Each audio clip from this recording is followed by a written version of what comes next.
So we covered a lot of information, and I have another question that I want you to go through. And again, the reason that I'm doing this is because a lot of the information that we've covered today is not complex.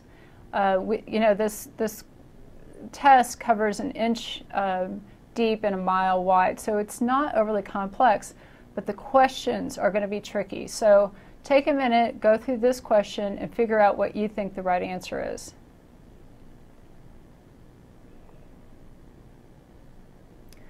Okay, so the right answer is B, using access controls. And if we look at the question, it says, a company needs to be concerned about an asset's reliability, confidentiality, and integrity. What is used to enforce protection of integrity? Now, control A, controlling physical security.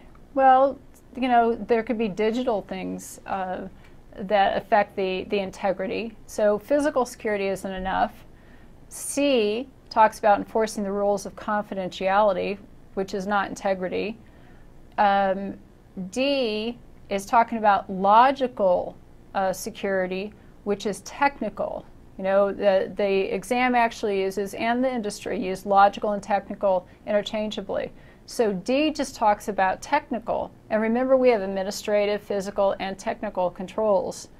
So that's why B is the right answer, using access controls, because it actually includes A, C, and D. And that's kind of how this exam goes, is a lot of times there's a question or there's an answer that covers the rest of the answers. And why some people think that they'll take the exam and they'll be there and they'll say, boy, there's 2 right answers, or there's 3 right answers, and they'll go over and over and over again. But one of the answers most likely encompasses the other 2 answers. So using access control covers physical security, it covers logical security, and C, we're not even talking about confidentiality.